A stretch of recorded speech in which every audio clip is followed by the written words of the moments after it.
আসসালামু আলাইকুম রহমতুল্লাহ বারাকাতু। বন্ধুরা, আজকের ভিডিও খাস ভিডিও। আমরা এই ভিডিওতে জানতে পারবো এমন কিছু উসুল আমি বলে দিব, এমন কিছু কায়দা বলে দিব যে কায়দার ভিত্তিতে এবং সেই কায়দাগুলো আল্লাহ এবং তার রসুল বলেছেন। আল্লাহ কোরআনে বলছেন, রসুল সাল্লাম হাদিসের মধ্যে বলছেন। সেই কায়দা আপনি জানতে পারলে আপনি নিজে বুঝতে পারবেন কোন জন্তু জানোয়ার হালাল আর কোনটা হারাম। কেননা বন্ধুরা, আমাদেরকে হালাল হারাম জানতে হবে। আমরা যদি হালাল হারাম বেছে না চলি তাহলে কিন্তু আমাদের আখিরাত বরবাদ হয়ে যাবে। যারা হারাম খাবে আল্লাহ তাআলা তাদের কোনো ইবাদত কবুল করেন না, করবেন না, ঠিক আছে। আর যারা হারাম খায়, আল্লাহ নবী সাল্লাল্লাহু আলাইহি ওয়াসাল্লাম বলছে তাদের জন্য জাহান্নামের আগুনই যথেষ্ট।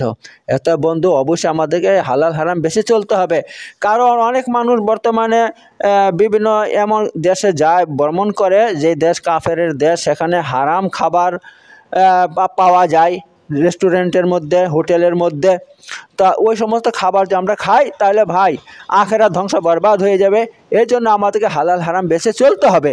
তাই আজ আমি আপনাদের সামনে এই ভিডিওতে বলে দিব কোন জমিনি জন্তু জানোয়ার আমাদের জন্য হালাল আর কোন সামুদ্রিক জন্তু জানোয়ার আমাদের জন্য হারাম কি হারাম নয়, হারাম না হালাল, সেগুলো সব বিস্তারিত হাদিস থেকে বলে দিব। ঠিক আছে বন্ধুরা, তো এই ব্যাপার। তো এক ভাই প্রশ্ন করছে যে আমাদের জন্য কোন জন্তু জানোয়ার হালাল কোনটা হারাম, একটু দয়া করে বলে দিবেন। তো বন্ধুরা, আপনাদেরকে একটা কথা বলে দেই, আমাদের জন্য পৃথিবীতে যা কিছু আছে সব আমাদের জন্য হালাল, কারণ আল্লাহ কোরআনে বলছে। কিন্তু তার মধ্যে হারাম একমাত্র ওইগুলো যেগুলো আল্লাহ এবং তার রসুল বলে দিয়েছেন যে এটা হারাম ওইটা হারাম, সেইগুলো আমাদের জন্য হারাম, ঠিক আছে। তা অনেকে আবার প্রশ্ন করছে, আচ্ছা আল্লাহ তাআলা তো বলেন বাঘ হারাম, সিংহ হারাম, হ্যাঁ, তারপরে হাতি হারাম, নাম করে তো বলে নাই, তো আপনারা কিসের ভিত্তিতে বলছেন যে এইগুলো হারাম? তো বন্ধুরা, একটা হাদিস আছে, সেই হাদিসের মধ্যে আল্লাহ নবী সাল্লাম এমন একটা কায়দা বলে দিয়েছেন, সেই কায়দাটা আপনি জানলে আপনি নিজে বুঝতে পারবেন কোনটা হালাল কোনটা হারাম। এই জন্য আপনারা ধৈর্য ধরে ভিডিওটা শুরু থেকে শেষ পর্যন্ত দেখুন, তবে বুঝতে পারবেন। চলুন আমি ভিডিওটা শুরু করছি। ভিডিও হচ্ছে এই, আল্লাহ তাআলা দেখুন একটা কথা বলে দেই, পৃথিবীতে যা কিছু আছে প্রথমে ধরে নেবেন সব আমাদের জন্য হালাল। কারণ আল্লাহ কোরআনে বলছেন, হুয়াল্লাযী খালাকালাকুম মা ফিল আরদি জামিয়ান, তিনি আল্লাহ যিনি তোমাদের জন্য এই জমিনের সব কিছু সৃষ্টি করেছেন তোমাদের উপকারের জন্য। এত এক নম্বর। আর দুই নম্বর আল্লাহ বলছেন, ও সাখালাকুম মাহফিল ফিস সামাওয়াতি ওয়া মাহফিল আরদি জামিয়া মিনহু, অর্থাৎ যা কিছু আকাশে আছে যা কিছু পৃথিবীতে আছে আল্লাহ তাআলা সব তোমাদের জন্য সৃষ্টি করছেন, তোমাদের ফায়দার জন্য সৃষ্টি করছেন। তাহলে এখান থেকে কি বুঝতে পারছেন, পৃথিবীতে যা কিছু আছে আমাদের জন্য সব আমাদের জন্য কি সব হালাল। কিন্তু এর মধ্যে ওইগুলো হারাম যেগুলো আল্লাহ এবং তার রসুল আমাদেরকে বলে দিয়েছেন যে এইটা খাওয়া যাবে না ওইটা খাওয়া যাবে না। আর হাদিসের মধ্যে আল্লাহ নবী সাল্লাল্লাহু আলাইহি ওয়াসাল্লাম বলছেন, ওয়ামা সাকাতা আনহু ফাহুয়া আফুন, আল্লাহ তাআলা যে বিষয়ে চুপ করে আছেন, কিছু বলেন নাই, সেগুলো আল্লাহ মাফ করে দেন, সেগুলো মাফ করে দেন আল্লাহ তাআলা। তেমনি হাদিসের মধ্যে একটা উসুল আল্লাহ তাআলা রসুল সাল্লাম বলে দিয়েছেন, সেটা কি, ইন্নাল্লাহ ফারাজা ফারাইজু ফালা তুযাইয়ুহা, আল্লাহ তাআলা তোমাদের উপর কিছু জিনিস ফরজ করেছেন, এত তোমরা তা নষ্ট করিও না, আল্লাহর ফরজকে নষ্ট করিও না। ও হাদ্দা হুদুদান ফালা তাতাদুহা, এবং আল্লাহ তাআলা তোমাদের সামনে কিছু সীমা তৈরি করে দিয়েছেন, তোমরা সীমা লঙ্ঘন করিও না। ওয়ানাহা আন আশিয়া ফালা তাস্তান হিকুহা, এবং আল্লাহ তাআলা তোমাদেরকে মানা করেছেন কিছু জিনিস সম্পর্কে, এত আল্লাহর মানাকে তোমরা কি করো না, ডিঙ্গিয়ে যেও না। অর্থাৎ আল্লাহ মানা করে দিয়েছে তোমরা এই কাজ করবে না, এটা খাবা না। এসে ওয়াসাকাত আন আশিয়া রুখসাতান লাকুম লাইসা বিনিসিয়াতিন ফালা তাবহাসু আনহা, এবং আল্লাহ তাআলা কিছু জিনিসকে তোমাদের জন্য ছাড় দিয়েছেন। এত আপনারা ভুলে এই সমস্ত কাজ করে ফেলো, তাহলে তোমরা কি করবে না, আফসোস করার দরকার নাই, কারণ আল্লাহ ছাড় দিয়েছেন।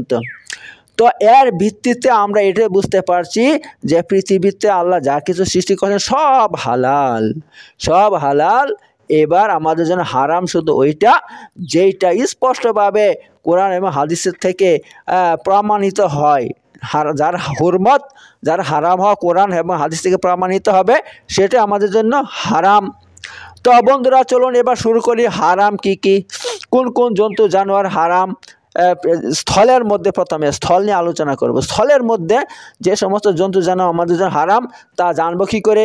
তো আল্লাহ এবং তার রসুল সাল্লাম একটা হাদিসের মধ্যে বলে দিয়েছেন যে পালতু গাধা আমাদের জন্য হারাম। যে গাধা বাড়িতে পালা হয় সেটা আমাদের জন্য হারাম, কারণ আল্লাহ নবী সাল্লাম বলছেন, এক হাদিসের মধ্যে এসেছে আপনার হযরত আনাস বিন মালিক বলছেন যে আমারা রাসূলুল্লাহ সাল্লাল্লাহু আলাইহি ওয়াসাল্লাম আবা তালহাতা ফি গাজওয়া খাইবার ইউনাদি ইন্নাল্লাহা ওয়া রাসূলুহু ইয়ানহানিকুম আন লুহুমিল হুমুর আহলিয়া ফাইন্নাহা রিজসুন।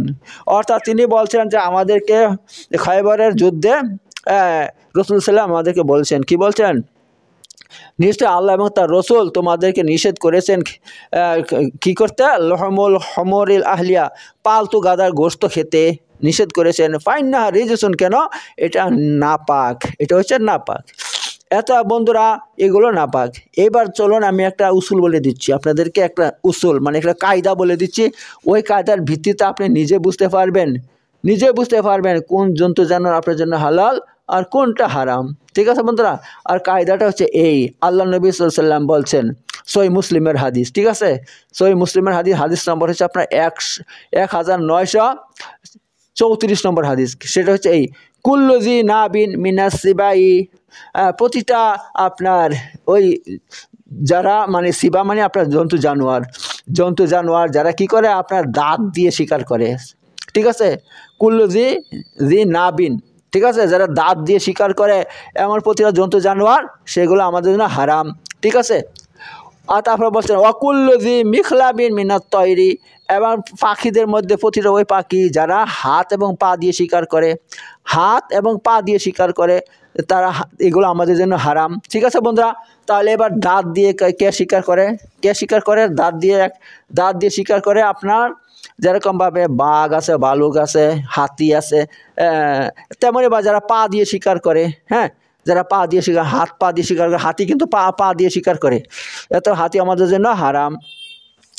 তো এখান থেকে কি বুঝতে পারছেন? দাঁত দিয়ে যেরকমভাবে বাঘ, ভালুক, হাতি ইত্যাদি, হ্যাঁ, এগুলো আমাদের জন্য হারাম। তেমনইভাবে যারা হাত এবং পা দিয়ে শিকার করে, যেমন আপনার বাজ পাখি আছে, চিল আছে, কাক আছে, আরও ইত্যাদি যতগুলো আছে সেগুলো হারাম। এবং যারা হত্যা করে তার গোশত খায় এমন পাখি আমাদের জন্য হারাম। এমন পাখি এবং জন্তু জানোয়ার আমাদের জন্য খাওয়া হারাম। ঠিক আছে বন্ধুরা? তেমনইভাবে আপনার যারা মৃত জীবজন্তু খায় সেগুলো আমাদের জন্য হারাম। ঠিক আছে, সেগুলো আমাদের জন্য খাওয়া হারাম, সেগুলো খাওয়া যাবে না। তো বন্ধুরা এ হচ্ছে ব্যাপার। তো এখান থেকে আপনারা বুঝতে পারছেন। তাছাড়া আল্লাহ এবং তার রসুল আরও কিছু হারাম আমাদেরকে বলে দিয়েছেন। যেমন আল্লাহ তাআলা কোরআনের মধ্যে বলছেন, কি বলছেন? ইন্নামা হারাম আলাইকুমুল মাইতা, আল্লাহ তাআলা তোমাদের হারাম করেছে মৃত জীবজন্তু। যে সমস্ত পশু পাখি মরে যায় সেগুলো খাওয়া আমাদের জন্য হারাম। ঠিক আছে, কোনো মৃত জীবজন্তু পশু পাখি খাওয়া যাবে না। তেমনি আল্লাহ তাআলা কি করছেন?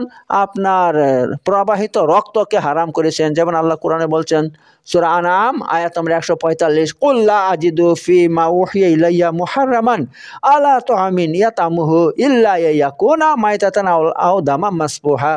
হে নবী সাল্লাল্লাহু আলাইহি ওয়াসাল্লাম, আপনি বলে দিন যে আমার উপরে এই পর্যন্ত যত ওহী করা হয়েছে তার মধ্যে আমি কোথাও খুঁজে পাচ্ছি না যে আল্লাহ তাআলা হারাম করছে তোমাদের খাবার ব্যাপারে, যে তোমরা খাও, কিন্তু আইয়াকুনা মাইতাতান, কিন্তু মৃত জীবজন্তু হারাম, আও দামা মাসফুহা, অথবা প্রবাহিত রক্ত হারাম। এই দুটো জিনিস হারাম করেছে আল্লাহ তাআলা।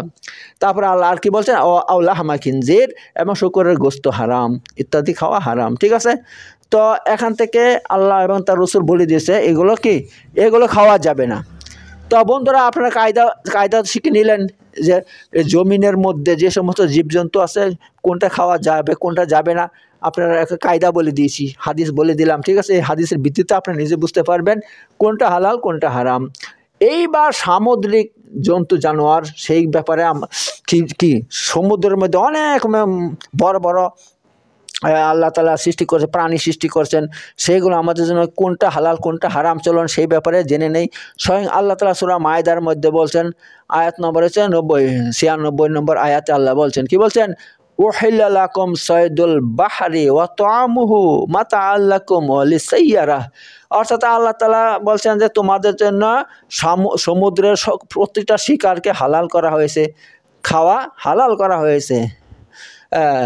মাতাআল লাকুম ওয়া লিসাইয়ারাহ, এগুলো তোমাদের জন্য এবং যারা মুসাফির তাদের জন্য কি এগুলো আল্লাহর পক্ষ থেকে একটা দান। ঠিক আছে, এটা সমুদ্রের মধ্যে যা কিছু আছে সব আমাদের জন্য কি হালাল, সব আমাদের জন্য হালাল। ঠিক আছে, সমুদ্রের মধ্যে যা কিছু আছে সব আমাদের জন্য হালাল।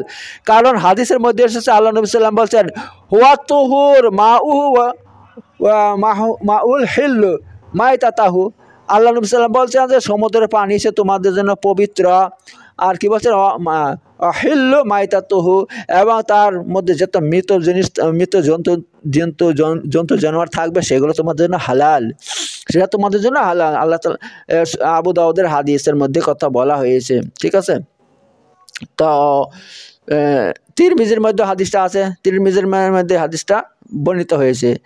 কি কোন হাদিস? হুয়া তহুরু মাউহু, যে সমুদ্রের পানি কি পবিত্র, আল হিল্লু মাইতাতুহু, এবং তার মৃত জন্তু জানোয়ারগুলো তোমাদের জন্য হালাল। এটা সমুদ্রের মধ্যে যা কিছু আপনার মরে যাবে সেগুলো হালাল, আর সমুদ্রের প্রতিটা জিনিস হালাল। ঠিক আছে, প্রতিটা জিনিস সমুদ্রের মধ্যে যারা বাস করবে সব আমাদের জন্য হালাল। তো এই আয়াত এবং হাদিসের ভিত্তিতে আমরা ভালো করে জেনে গেছি যে সমুদ্রের মধ্যে যা কিছু থাকে প্রাণী সব আমাদের জন্য হালাল। কিন্তু অনেকে বলছেন আপনার ব্যাঙ এবং আপনার ওই কি বলে কুমির এবং সাপ ইত্যাদি আমাদের জন্য কি হালাল হবে? কারণ ওরা তো সমুদ্রে বসবাস করে, ব্যাঙ তারা পানিতে বসবাস করে, ব্যাঙ, তারপর কুমির, তারপর সাপ। তো বন্ধুরা আপনাদের কথা বলে দিচ্ছি, এখানে সমুদ্রের পানি একমাত্র তাকে বলা হবে যে প্রাণীগুলো সমুদ্র থেকেও তুলে ফেলা হয়, তাহলে পানির থেকে তুলে ফেললে ওরা বাঁচতে পারে না, মরে যায়। যেরকম মাছকে আপনি সমুদ্রের পানি থেকে তুলে রেখে দেন, একদিন পরে ওরা মরে যাবে, বাঁচবে না। ঠিক আছে, কিন্তু সাপ, ব্যাঙ আর আপনার কুমির এদেরকে যদি আপনি সমুদ্রের পানি থেকে তুলে রেখে দেন জমিনের মধ্যে, ওরা সারা জীবন বেঁচে থাকবে। এই জন্য ব্যাঙ, সাপ আর আপনার কুমিরকে আপনি ধরা যাবে, তবে কিন্তু কুমিরকে ধরা, কারণ কুমির খাওয়া যাবে। ঠিক আছে, কুমির খাওয়া যাবে, কারণ কুমির তো এমন কেউ না, কুমির খাওয়া যাবে না, সে তো দাঁত দিয়ে শিকার করে না, মুখ দিয়ে শিকার করে না। কারণ আল্লাহ নবী তো বলে দিয়েছে যে যারা আপনার দাঁত দিয়ে শিকার করবে সেগুলো আমাদের জন্য হারাম। তা কুমির কিন্তু পড়ে যাচ্ছে, কুমির খাওয়া যাবে না। ঠিক আছে বন্ধুরা, তো যাই হোক আমি আপনাদের সামনে আজকে এই নিয়ে আলোচনা করলাম। যদি ভালো লাগে অবশ্যই আমার ইউটিউব চ্যানেল সাবস্ক্রাইব করে রেখে দেন, যেন এরকম নতুন ভিডিও পেতে পারেন বন্ধুরা। ঠিক আছে বন্ধুরা, তো আজকে আর বেশি কিছু বলবো না, এখন শেষ করলাম। সবাই ভালো থাকবেন। আসসালামু আলাইকুম ওয়া রাহমাতুল্লাহি ওয়া বারাকাতুহু।